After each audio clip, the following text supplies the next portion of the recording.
सूबाई वज़ीर आबपाशी न्याम खान शोरो रात देर सां MD सीडा सेक्रेटरी इरिगेशन ज़रीफ खेड़ो ॿियनि सां गॾु प्रेस कॉन्फ्रेंस कंदे चयो आहे त राति जे वक़्तु मालूम थियो त 47 गेट डैमेज थियो आहे, 44 ट्रेड़ो थी वियो आहे।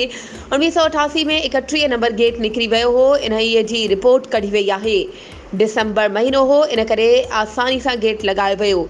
उन वक़्तु तय थियो हो त सभई गेट तब्दील थींदा। 2018 में गेट नंबर 39 बैंड थियो हो। 6 गेटनि जी मरम्मत लाइ शिपयार्ड कंपनी कराची खे ठेको ॾिनो वियो। वर्ल्ड बैंक जे ताउन सां बैराज जा समूरा गेट तब्दील करण जो कमु शुरू कयो वियो आहे। पाकिस्तान शिपयार्ड कंपनी खे जीअं ई इतलाउ मिलियो त इहे हलिया आया आहिनि। सुभाणे ताईं जो टाइम ॾिनो वियो आहे। पहिरीं कमु पाणी डाउन स्ट्रीम छोड़ करण वारो कयो वियो। बैराज खे महफ़ूज़ करणु पहिरीं तरजीह आहे। 1982 में बंदि पयल गेटनि मां हिकु गेट कढियो वियो हो।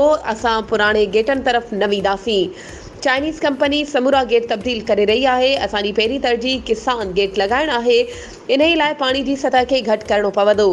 किसान गेट लॻाइण खां पोइ केनालनि में पाणी छोड़ मुमकिन थी सघंदो। एमरजेंसी नाफ़िज़ कई वई आहे। असां मां केर बि सॼी राति नाहे सुम्हियो। 2018 में स्टडी कराई वई, जंहिं इहो चयो वियो त समूरा गेट कमज़ोर थी विया आहिनि, तंहिं करे सखर बैराज जा गेट तब्दील कया वञनि। चाइनीज़ कंपनी मशीननि ज़रिए तब्दील कया वञनि। चाइनीज़ कंपनी मशीननि ज़रिए नवां गेट लॻाए रही आहे। 6 दरवाज़ा शिपयार्ड कंपनी कराची मरम्मत कया हुआ। चाइनीज़ कंपनी उन्हनि खे बि नए सिर लॻाईंदी। 6 गेट अहिड़ा आहिनि जिन जी फौरी तौर मरम्मत कई वेंदी। कमेटी ठाही आहे।